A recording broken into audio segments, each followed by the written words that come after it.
Hi everybody, and welcome back to this week's semi-off-grid series. And this week we're going to be talking about water. If you missed the first one, which was about electric, go down to the description box. I will have a link for that video. That video actually posted on December 4th, and for some reason it was deleted off of YouTube, and then I came to realize it, and then I reposted the video, the same video, just put it back up on YouTube. So I lost all of the views from the initial video. I was not even going to get paid for that. So that video is back up there again. For those of you that saw it twice, thank you so much for the views. I really do appreciate it. It's because of you that I'm on here continuing to speak and say whatever God wants me to say, in order to help people come to terms with what is right for their lives. It could be RVing, it could be living on a homestead, it could be living in your car, whatever it is. But I'm just here to give you my lessons in life through all of this journey that I've gone through, so that you can make decisions for yourself, informed decisions. I'm sharing with you my experiences through RV and through homesteading. Set up my computer in front of me because I've done a lot of work with a lot of this information that I want to make sure that I do not forget anything, because it's important for you to get all the information that I've worked so hard to bring you for this video. If you haven't watched the first video, please watch that, because I know we're talking about water today, but there's a lot of things in that video that have to do with electric,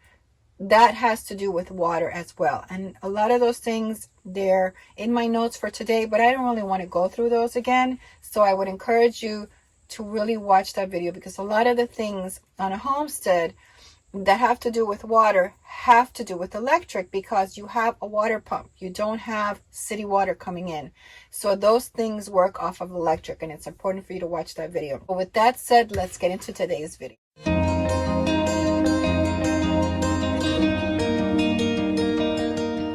If you have a well pump, like I said, it costs you electricity every time your well pump runs. So watch that video so that you can get more information on that and the things that I have learned to lower my bill. In that video, I also show you how much my bill has gone down. Now, if you go into that, I didn't mention in that video, but the month of June was when my son was visiting. So my bill went skyrocketed, because I had company staying here. I had my son staying with me. So, kids are not going to be budget friendly for electricity. They had to have the music on all the time, the TV on all the time. They flush constantly. So, and they love showers with hot water and all of that. So my bill went up because of that. But basically my bill has really come down a lot. And that's because I am conscious. For me to be this semi-off-grid life is because I'm conscious of what I'm doing. See, I don't want to live off the grid, because off the grid is a lot of trouble for me. I have to be hauling water. I have to be hauling gasoline for my generator, because you need a generator. You need to power things up. You need to power your computer. Unless you want to live like with none of those things. But me, I have a phone. I have to YouTube. I have to have electrical appliances. But I've realized that I could live a semi-off-grid life, because I choose what I want to run in my house. I choose how much power. I can choose to come in here. Right now, I'm getting 13.7 on my solar panel in my RV. I don't have a solar system at home. So I can choose to come in here. I can choose to charge up my computers and my things here in my RV. And that's a great help for me in order to be able to balance my budget during those really hard months in August and September, when my AC is just nonstop. And my bill gets to $120 if I'm not watchful. So this way I can take some of those things and take that load off of my system and come in here and get to use my solar panel. So with that said, let's get into the water for today. So like I said, I have canisters, and I showed you in that video, so I have some canisters in my bathroom sinks that are just glass canisters. And the reason I have one set up in my bathroom is because if the power goes out, I don't need to go running around setting up these things. This is already there for me. So I know, okay, we don't have water. I jump to plan B. I jump to this. And some days I just use that, because the more that I turn on my faucet, then the more chances are then the system is going to ask the water pump to go on, and I don't want to be running all that electricity all the time. So I have the system already set up in my bathroom with this really nice glass jar, so that I can wash my hands, brush my teeth with water that's in the glass jar, and I don't have to be pulling from the electricity for that. I also take shorter showers now, and if I needed to, I know that I can pull a 5-gallon bucket to take a shower. I know how to heat it up. I have thermoses in my house where I can heat up in the morning water, and I can have hot water or lukewarm water all the way into the night. And I showed that in that video as well, how I use the system of thermoses to keep water hot. So my water heater is off because I don't really need it all the time, and I turn it on and I turn it off. And so this is the reason why. But I do like the water heater that does, it's like a tank of water. So in an emergency, I could, if I was bare down to the bones with needing water, I have a tank of water in my garage, full of water that I can go in there and grab. It might not be hot water, but it's still water that at the last minute, that water is going to resolve a lot of things for me. As well as my RV. Having an RV is great on a homestead because this is also a source of water for me. My tank is full right now, and I come in here and I put bleach in it every once in a while, but this has a reserve of water. If something happened at home, I can come into my RV and know exactly how to be in here with very limited water because I've done it on the road for so long. This is why I would always have an RV in my property. Also, another reason I would have one is because I'm in a place where there could be wildfires. And the minute there's a fire and I have to evacuate from here, guess what? I'm getting in my RV, because when I get back, if my house is burned down, I'm still able to live here on this RV because I have a solar system here as well for electricity. So back to the water. A lot of times you don't need to take a shower, especially in the wintertime. If you're just sitting around the house, you don't need to take a shower, or you can just do wipes, things like that. So you can have your water heater off for days, especially during the cold weather. So because it's working a lot harder during cold weather than during warm weather. If my garage is warm, my heater doesn't have to work as hard. But if my garage is in 40 degrees, my water heater has to work harder. So I have off my water heater, and I only turn it on when I need it. I turn it on an hour before I take a shower. And once I go in the shower, I turn it off, and then I don't have to use it again till the next time. So I plan in my planner when I'm taking a shower. And even if I'm in the garden and I got a little bit too dirty, it doesn't matter. Most of the time I will still have water, because if your water heater is well insulated, if you insulate well your water heater, there are blankets that you can put around your water heater. You will still have lukewarm water the next day in your water heater.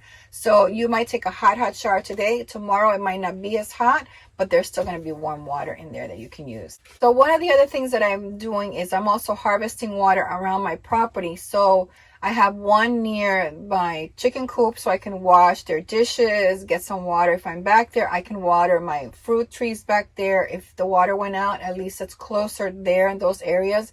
I have another one over by the garden, so I can also water there.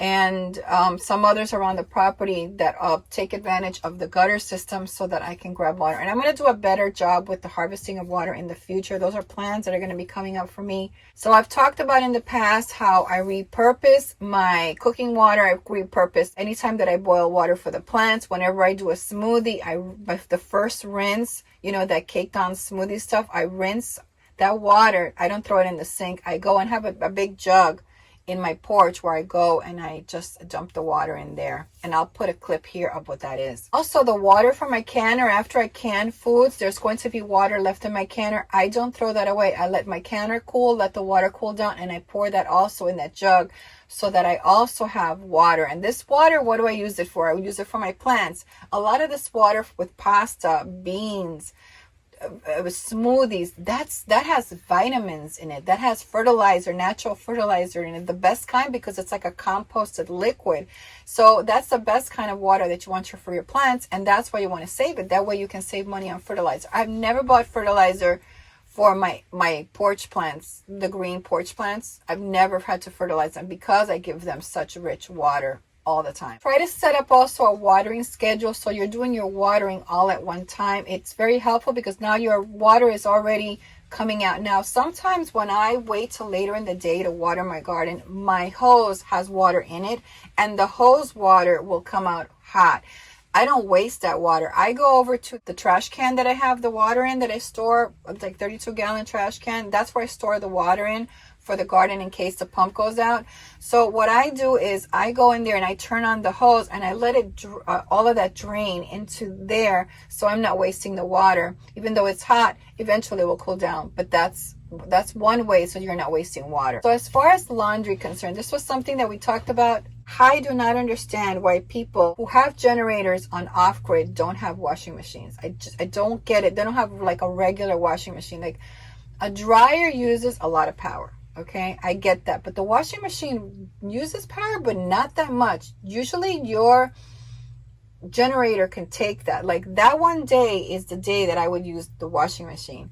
So especially on a really sunny day, I would use a regular. I would have, if I lived off grid, I would have a regular washing machine. Trust me. Now hanging the stuff, okay, you can hang it outside. And what I do here is I have a system where I hang outside. This is the bracket. Okay, this is the bracket, and then I just attach this carabiner and I hook it up to there. And it's a portable one. So I'm going to show you the one in my garage. This is the portable. You can get this, I think, at Lowe's or Home Depot. I don't know which store I bought it in. This one broke because it doesn't go in anymore. So I just keep it in the garage. It's portable. It sits on these brackets. And then I just stretch it out and I have a clip over there. I clip it to here.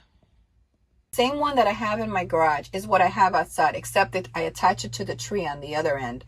So, and it's a portable, it's got a bracket. But here in my garage recently, the weather gets cold or rainy and I have multiple days of that. I don't have to run my dryer. So what I do is I hang the clothes in my garage. My clothes can hang there from afternoon till the next day in the morning, and my clothes get dry. Nobody's going in the garage. So as long as nobody has to open the garage door, I'm good. And this is how I've been doing my laundry. That way I don't have to dry anything in the dryer. If I have to run the dryer, I may dry it maybe at the end because there's excessive lint on something that I hung, or I want to fluff something up. Then I may just put my dryer on for 5 or 10 minutes with some dryer balls in there, kind of bounce it around. That's pretty much it, but I don't even have to use that really. And it works for me. So if you have a garage that's big enough and you can put one of these portable lines, then go ahead, by all means, put that, because even if the weather is bad outside, you can still dry your clothes inside. Another thing, when you're doing your laundry, and if you are going to be hanging, whether you're doing it outside or in your garage, it's worth it to run your machine on that extra spin cycle, because that really does a great job of getting all the water out, and it's going to dry so much faster. It's just a few more minutes where it just runs it more through the spin cycle, and that's what I do. And then when I go to hang it, man, my stuff is pretty much dry. So make sure you use that. And if you're off grid, this is what I'm saying, if you're off grid, you should get a regular washing machine, not a huge one, a regular type, you know, the top loading.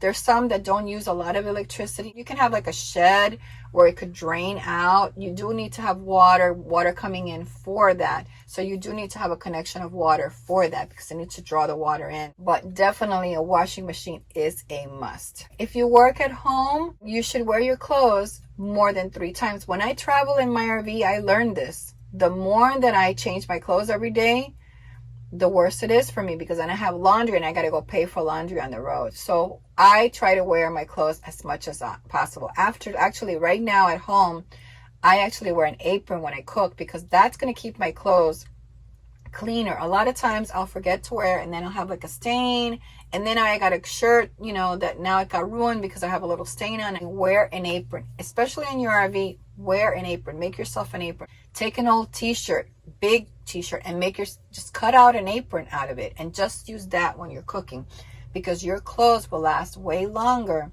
clean if you have an apron on. So make sure you wear an apron. Another way that you can save on water is you can bathe in a bathtub versus taking a shower.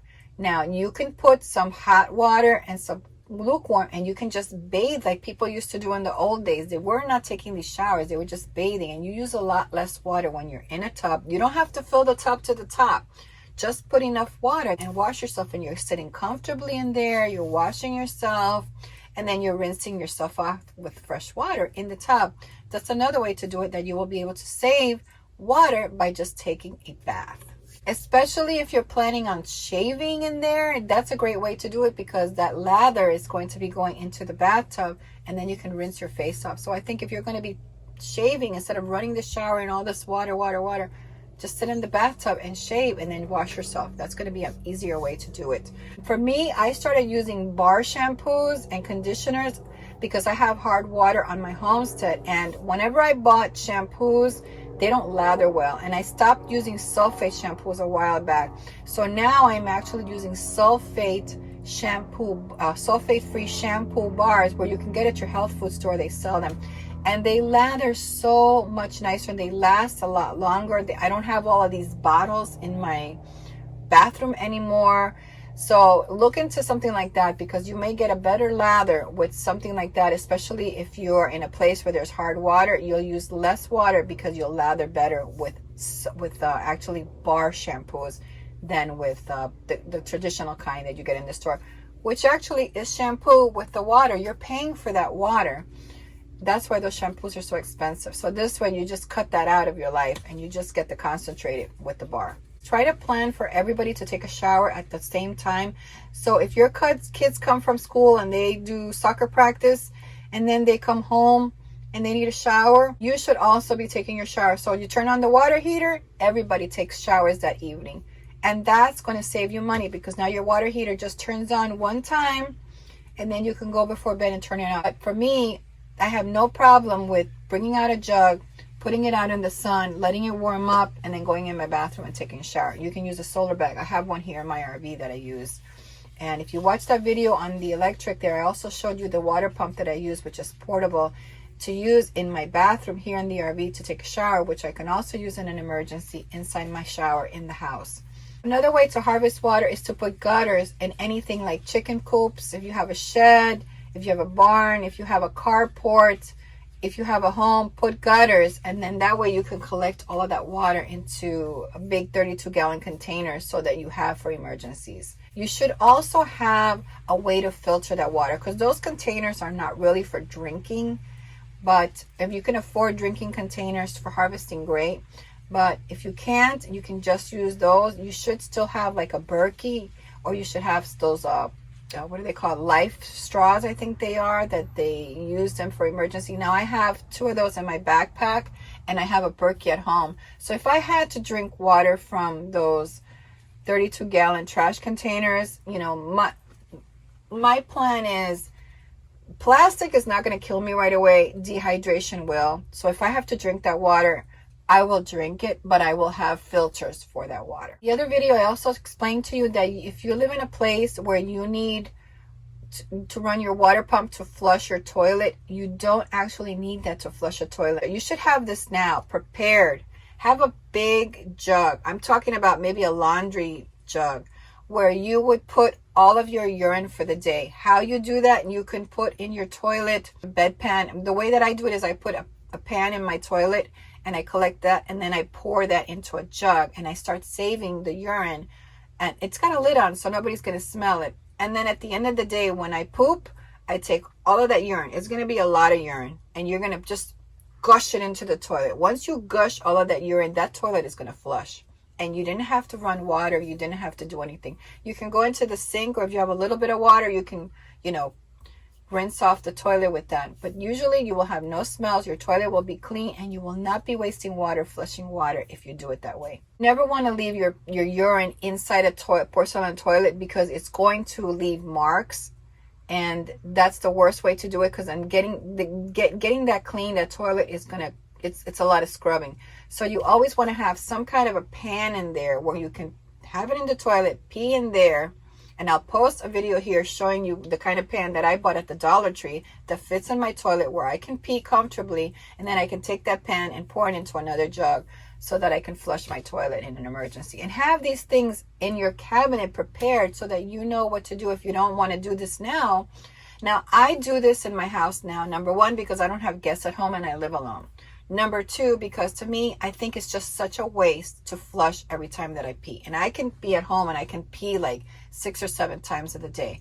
And I don't want to leave my urine in the toilet to stain my toilet. So what I do is I have this pan and I pee in there. Once I've done about 3 pees in there, that goes into the jug. I put all that pee in the jug and I put my pan back. Now, you know how I deodorize that? Just like I'm going to give you a tip for the RV. The best deodorizer there is for the toilet is a couple of squirts of Mistoline or Fabuloso. Those are very potent smelling, and if you just put a squirt in there, that's all you need. And if you take the little stir containers, you know, those little water artificial flavoring containers that you put for water, well, when you're done drinking from that and it's finished, you can use those bottles to put the Fabuloso in. That's what I do. And then I can squirt it into my toilet, and in my bathroom it's going to smell nice and fresh. I've been hoarding urine in there, so that's what I'm doing. I also do that in my RV as well. You can use a solar bag. You can use a black container to heat up your water in the sun. Or if you've also watered your garden during the day and you want to save some money on heating up water, turning on your water heater, that water that is sitting inside of that hose, sitting out in the lawn in the sun, is going to be super hot by 3 o'clock. So what you can do, and we're talking about in the summertime, you can turn on your hose and let all that hot water come out into a bucket, and then you can go into the house and use that water to take a bath or take a shower, and you didn't have to turn on your water heater. That's another way to save money. So let's go into waste. Waste is another big one. One of the first things that you should do when you move to a homestead is to have compost piles.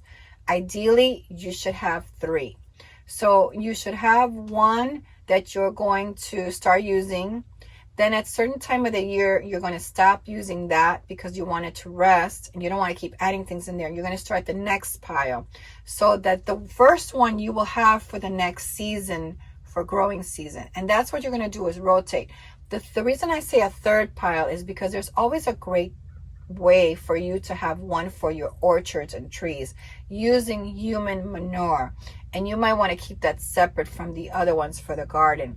There is a book called the Human Manure Book, and I will link it down below. He does have on his website the free version of it. It's been revised over the years, but the original book is for free and you can read it. And that's how I read it. I read it online. It was very interesting and I learned a lot from it. And try to find a place for your compost where you are actually going to be comfortable getting to it. You're going to be there a lot because whatever your kitchen scraps have, you're going to go to the compost. Whenever you're cleaning the chicken coop, you got to go to the compost. So make sure that it's in an area of your homestead that is going to be convenient for you to get to, because you're going to be going there a lot during the week to dump basically your trash. I don't have trash service because I compost, and my town has recycling, and I do collect whatever plastic, things like that. I do recycle those. So you could burn also your trash as well if you wanted to do that, but you shouldn't be burning plastic because no neighbor likes to smell plastic. So I just wanted you to know that a $1,000 toilet does not mean that it is a composting toilet. There's nothing happening in your toilet. It's not decomposing anything. All it is considered a dry toilet. So they might have marketed it to you like that, and they might have given YouTubers toilets or given them discounts for these toilets so that they can market it to you as a composting toilet. None of those are composting toilet. They are dry toilets where everything stores in there with some type of material so that it doesn't smell, and it does start to break down, but it really will not be compost and break down until you actually put it outside. The worms come in and break it down, the rain, the sun, it all has to do its work in order to really decompose it. So those toilets are basically just do the same thing as fancy buckets do. I tried to use the bucket system, and I'll show you here, and it just did not work for me. Okay, so the way that I'm doing it now with the pan in the toilet where I can collect my urine, or I can flush my poop with that, is up to me. A lot of times the reason I have the pan is because I will take that urine and I will fertilize my flower beds with that. I fertilize my orchards with that and other plants around the property with that urine. And I don't do it all the time, but I already have a setup so that makes it very easy for me to do that. That way I don't have to use a separate diverter, because I have a place where my urine goes and my poop goes into the toilet. Now, if I want to collect my poop for that separate composting system, I can do that. But the reason I like the system that I'm using now is because when I was trying to use the bucket system, I live in Florida. It is hot and muggy here. Trust me, you're going to get maybe 2 to 3 poops in there, your bucket is never going to be full. That's the most. And by the time you get to the third poop, there's going to be bugs in there. So a lot of things didn't work for me. I tried the pine pellets. I tried the straw shavings. None of that worked for me, because what happens is you keep peeing, you keep putting urine in the compost. If you're not putting lots and lots of this product, which costs money, water doesn't cost me money. So it doesn't make sense for me to go to the feed store to buy shavings or pine dust or wood dust or whatever, wood ash. I have to pay for that. That doesn't make sense to me. For me, it makes sense that take this urine and I can do so many things with it separately. When I want to poop, I have a choice to say, okay, I want to collect this poop for my orchard, and I have a separate pile for that. And there are days I don't want to do that. There are days I might have diarrhea. I'm definitely not going to save that poop for my orchard. With the way that I'm doing it, I have a choice to say, today I want to do this, today I don't want to do this. The reason that I like what I'm doing is because I have a guest bathroom. And if I lived off grid and I had one bucket system and people came to visit me, that means they're going to be using the bucket system. And trust me, I don't want to go to your house and use the bucket where you pooped. No way, no how. I do not want to look in that bucket. That's just me. You might not be as picky about those things, but I am. So I like the fact that I have a regular toilet. It runs off water. And if somebody comes to visit me, they don't have to do things the way that I do it. They do it the way that they're used to doing it. So now I want them to feel comfortable when they come to my house. So that bathroom is set up for the average way that everybody works it. Mine also works the average way. But because I live alone at home, I'm able to monitor what I do with my urine and with my poop, and I make decisions on whether I want to let it go down into the toilet or I want to collect it for a while so that I can make compost for my plants. If you are doing this of collecting your urine, especially for women, you may want to use a wide mouth. I prefer the wide mouth now. At one point I was putting the wide mouth jar underneath and peeing straight in there, and that just got really old. That's why I do the pan thing, because I just go in the toilet and I sit and I pee and that's it. On my RV, I do have a wide mouth thermos that I use when I travel. But the good thing about the thermos is when you're pouring this pan in there, you have the wide mouth, so you're not spilling. So it just makes it a lot easier, and I don't have to use, a funnel or anything like that. Because the last thing I want to do is to be washing a whole bunch of things with pee on it. I do not like that. And a lot of times when I jump into the shower, and I will take it and I will wash it in there. My pee pan, I call it. I will go in there and I will wash it, because it does get built up in there after a while. So you do want to be able to scrub it with a particular type of washing rag or a sponge that you can use for that. I do not use toilet paper. I haven't used toilet paper in over 2 years. That's because I bought a portable bottle that I take on the road with me as well. I've given these out as gifts to people, and everybody who I've given it to, they're like in love with this thing, because it makes you feel so clean that your butt is clean. You're actually washing yourself, which I think is so clean and so amazing. And it just uses a little bit of water to wash yourself. No, I do not want to install a bidet in my house. I do not want to go through all of that hassle. I just rather use one of these bottles.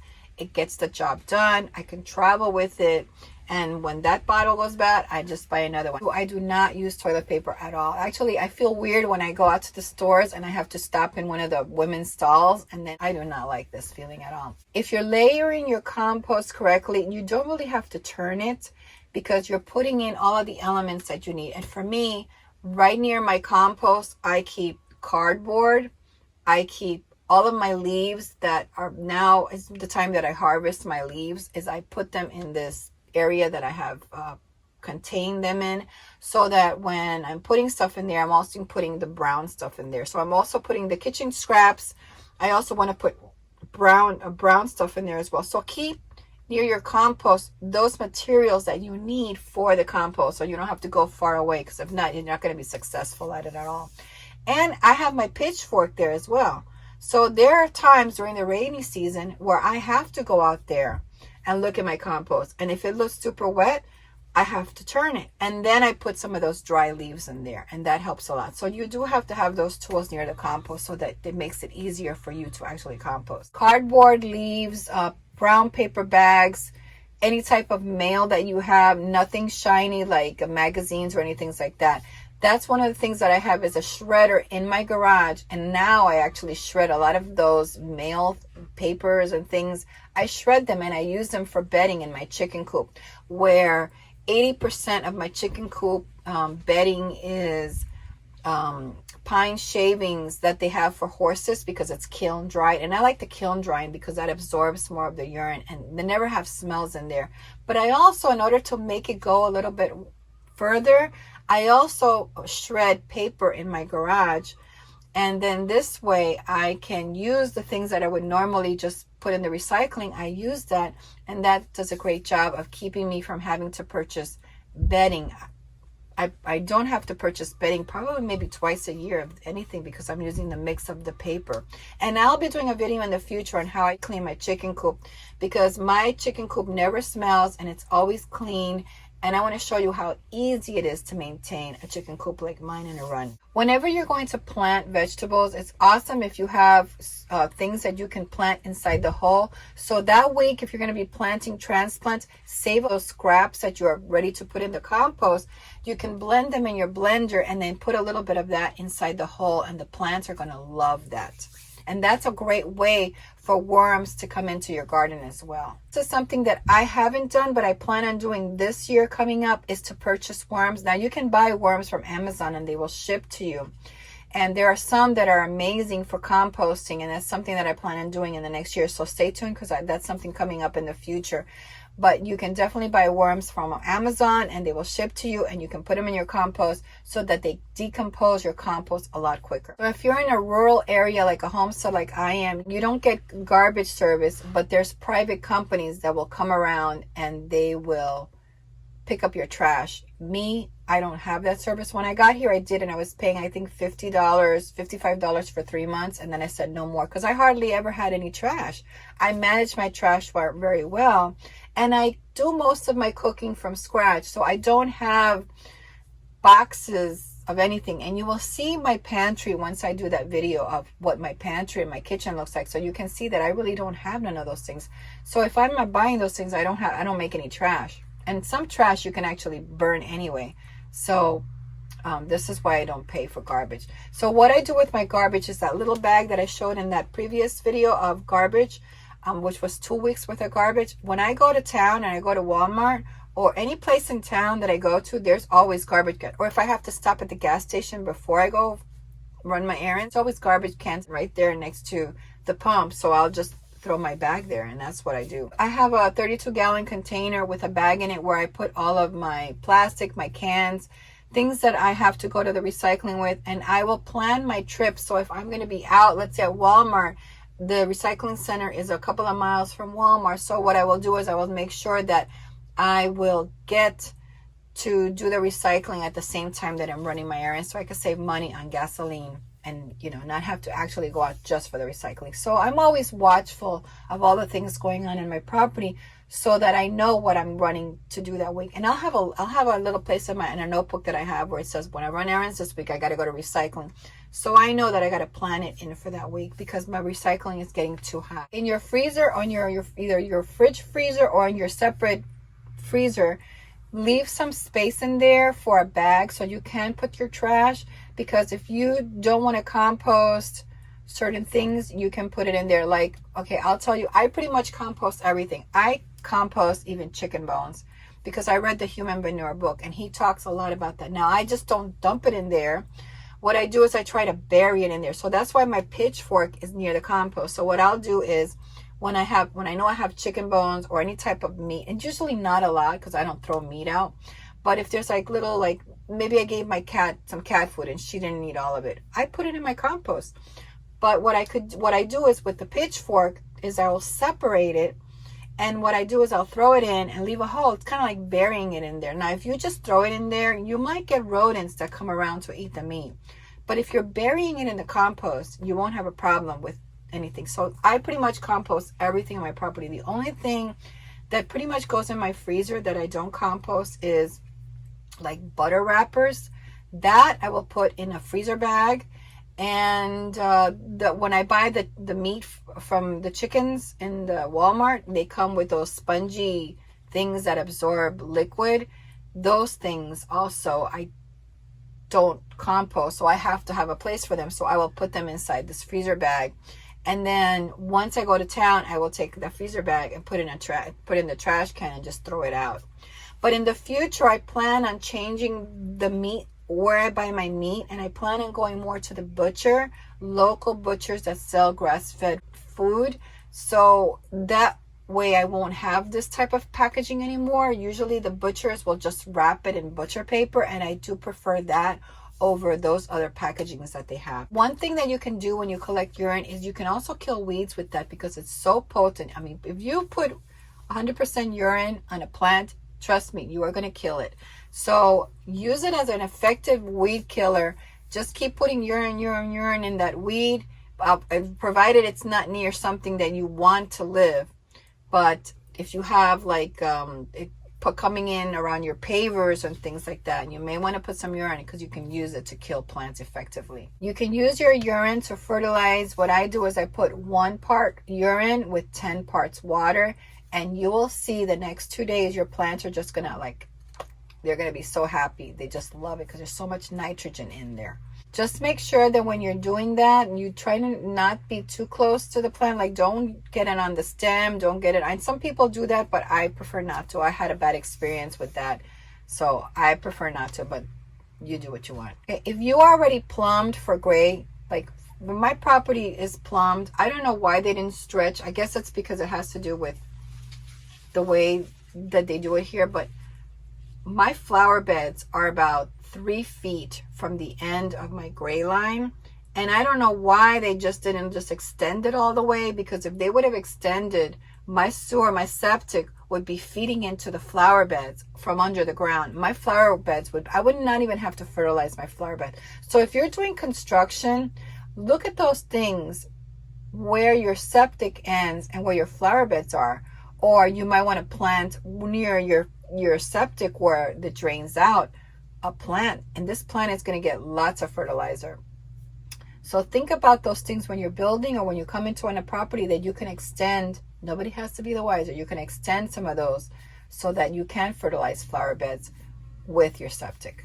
If you're on a homestead, having a pickup is probably essential, unless you have like a tow wagon that you can use with a regular vehicle, because you're going to need to buy feed, you're going to need hay, you're going to have maybe pick up manure for your garden or soil. You might have farming equipment that you have to bring to repair. I don't have anything where I can haul my big mower. My mower is I think it's a 52-inch mower, so it doesn't fit on my pickup truck like the other one does. So I actually have to pay for delivery for them to come pick it up and take it, and that's about a $75 trip before repairs, both ways. So it's $75 total just for delivery and pickup. So you will want to have things like that, because you will have big equipment. Doing a big project in the house, you will have a lot of this additional construction garbage that you have to get rid of. So what are you going to do with that? You can't burn it. Some people bury it, but I don't think that's a good idea. So if having a pickup is great for that, so that you can take those things to the landfill. And most cities have landfills where you can go and dump it. It's just a couple of bucks. I think my landfill is like $4 to go dump something. It's very economical. Or you can look for somebody on Craigslist who you can pay, who has a pickup, and they do things like that. They'll come in, they'll pick it up, you pay them, and then they go to the landfill and they throw it out for you. I hope this video helps you.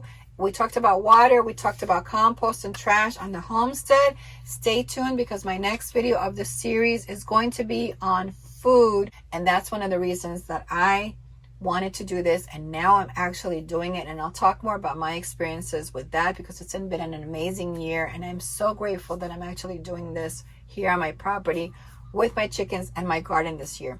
So thank you so much for watching. I hope you enjoyed this video. If you did like this video and you like these ideas and these tips and you learned a lot, please give it a thumbs up. I so appreciate it. Censorship is really bad nowadays, so any little bit helps me to spread the word, to get it out so that people watch and they learn. I hope you have a wonderful week. God bless. I'll see you next time. Bye. Hey, don't forget to give this video a thumbs up. Thanks for watching.